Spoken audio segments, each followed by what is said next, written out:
Halo semuanya, selamat datang kembali di channel ini. Jumpa lagi dengan saya Vicky Himpong. Semoga kalian semua selalu dalam keadaan yang sehat. Kita akan segera membahas soal berita timnas terbaru hari ini. Ada berita yang menarik, so stay tune sampai selesai. Dan kita akan segera membahas beritanya. Let's go. Anton Sanjoyo, prestasi iya, tapi kalau sejarah menurut saya sejarah yang mana? Tahun 86 Indonesia juga lolos ke putaran akhir. Jadi kalau dibilang prestasi oke lah, tapi kalau sejarah tahun 86 itu lebih have fun. Nah ini komplotan Bung Towel ini. Sejarah yang mana? Karena tahun 86 kan Indonesia juga lolos ke putaran. Banyak pengamat ya yang kayaknya kurang mengakui atau enggan mengapresiasi prestasi Maaf bang, bukan kurang mengakui, nggak mau mengakui. dari Sintayong ya. Dan ketika disinggung, mulai membanding-bandingkan dengan timnas era 86 ya kan. Kenapa? Karena nggak terima itu. Jadi dia jawabannya gampang, timnas 86 lebih baik, timnas 86 lebih baik. Weh, gampang kali jawabannya. Kalau memang timnas 86 itu lebih baik, kenapa 88 dia nggak lolos Piala Asia? Itu aja lah dulu. Kenapa 84 nggak lolos Piala Asia? Itu aja lah dulu, Bung ya. Sementara tim Sintayong ini lolos kan ke round 3 kualifikasi Piala Dunia 2026. 2023 main tuh 2024 kemarin main di Piala Asia, main di Piala Asia 2024.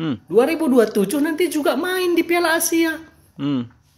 Nah, jadi Piala Asia kualifikasi round 3, Piala Asia lagi. Sementara yang 86, 84 nggak main di Piala Asia, 88 nggak main di Piala Asia. Jadi jangan membandingkan sesuatu yang tidak sebanding ya.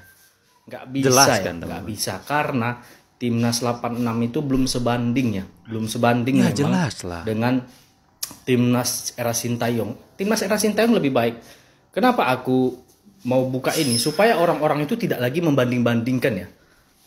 Timnas era Sintayong lebih baik, jujur aja, nggak usah kalian malu-malu ya kan, akui aja, Ya. akui aja. Ya, itu komplotan-komplotan Sintayong yang seperti mata pencarian mereka dalam permafiaan mereka seperti tergoncang ya karena kepemimpinan Pak Erick Thohir dan Sintayong yang tidak pandang bulu, yang bersikap jujur, yang tidak mau menerima pemain titipan. Mereka seperti orang Farisi dong ini.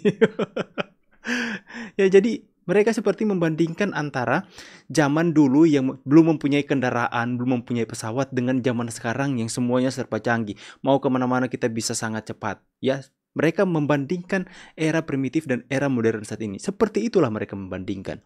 Mereka benar-benar nggak tahu bahwa di era 86 Jepang, Korea Selatan tidak setangguh sekarang. Bahkan persepak bolaan mereka itu baru tumbuh, baru mulai.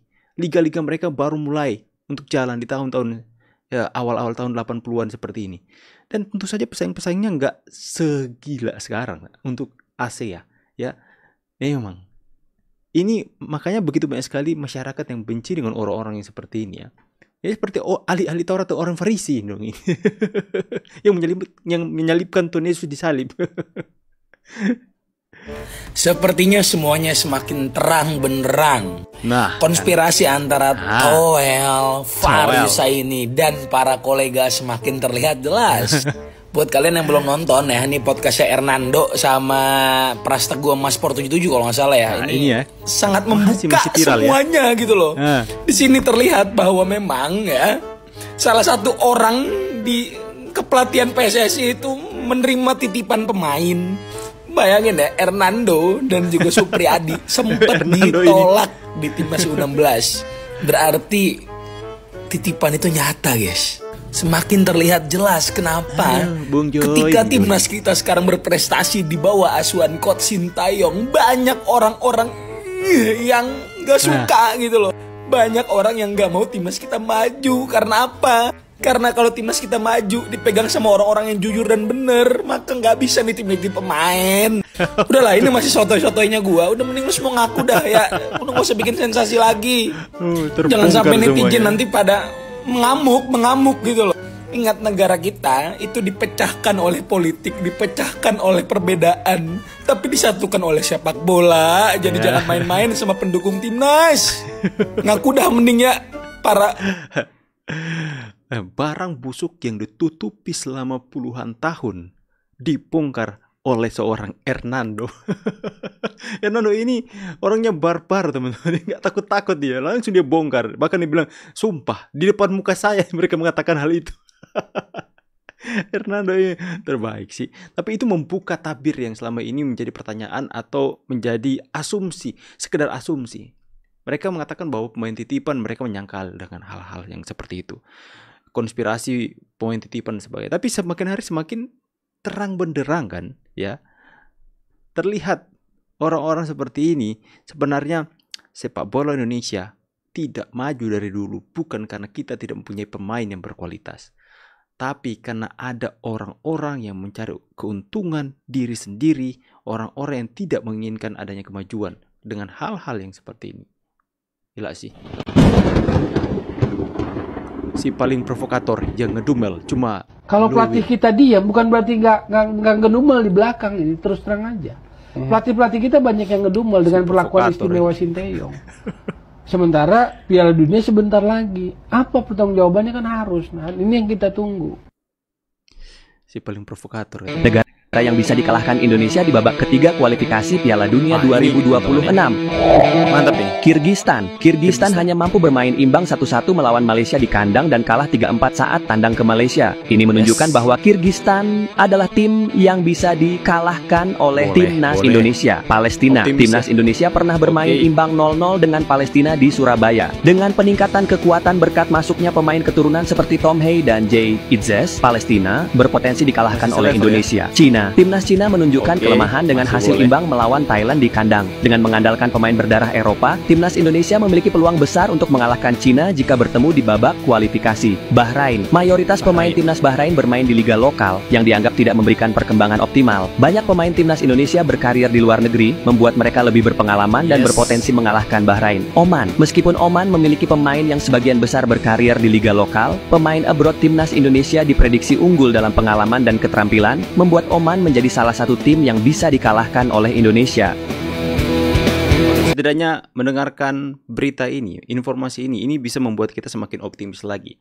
Ya, memang tidak mudah, sangat sulit. Apalagi jika di dalam satu grup, kita satu grup dengan tim-tim raksasa Asia, itu akan sangat susah. Tapi dengan melihat informasi ini, membuka data-data yang lalu, kita masih bisa optimis bahwa kita bisa ada di peringkat ketiga dalam fase grup menuju ke ronde keempat. Yesterday you made your first goal for national team.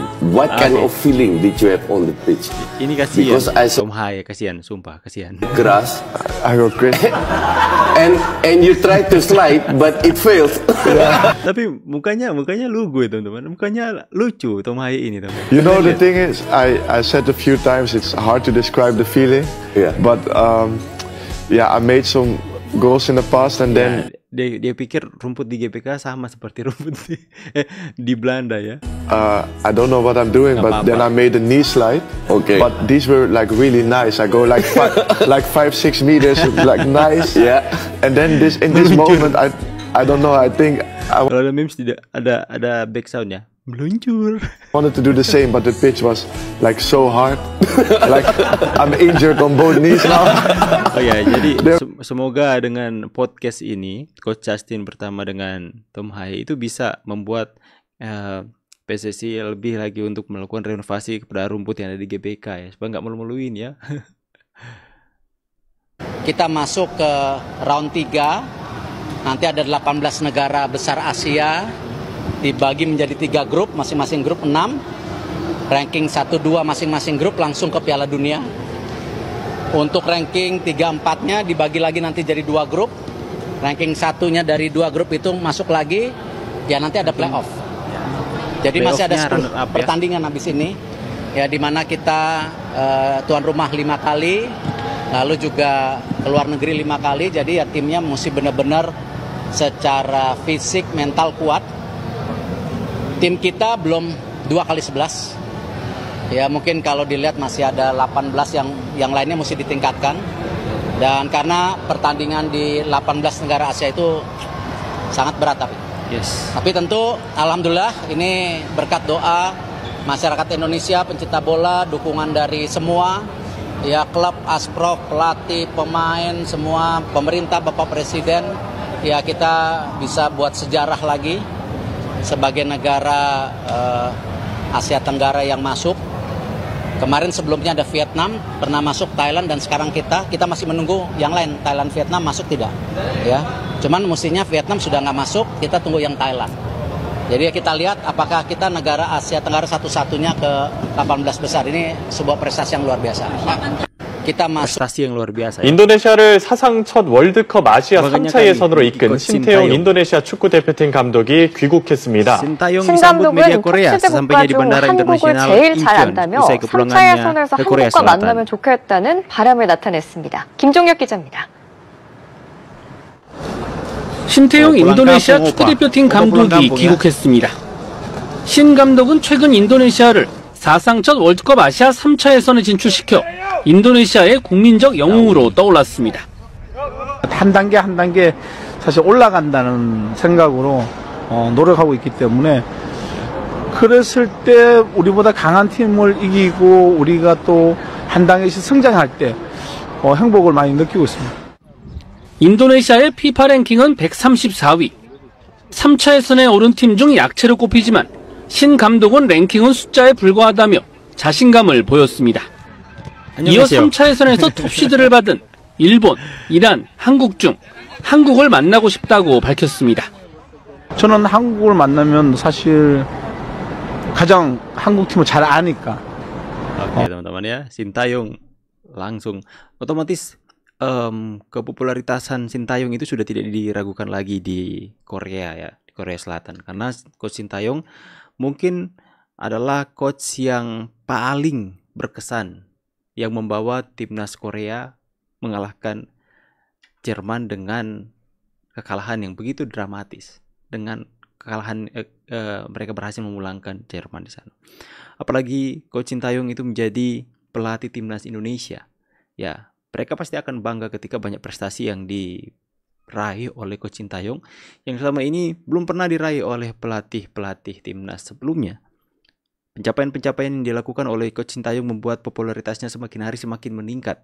Apalagi dengan ratusan juta rakyat Indonesia yang itu 80% suka nonton bola, bukan hanya suka tapi gila bola, sehingga mereka begitu mengagumi dan mencintai, begitu menggemari seorang coach Sintayong yang benar-benar opa-opa ini berhasil membawa perubahan besar untuk timnas Indonesia.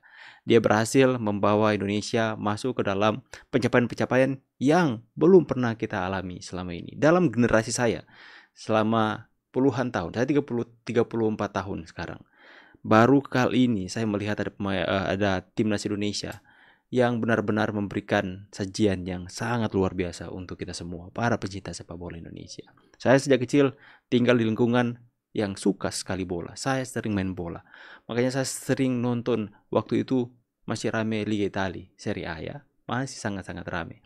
Akan tetapi di sini kita melihat bahwa coach Sintayong itu benar-benar memberikan warna yang sangat-sangat luar biasa, sehingga kita semua itu semakin antusias dan optimis dengan perkembangan sepak bola yang ada di Indonesia.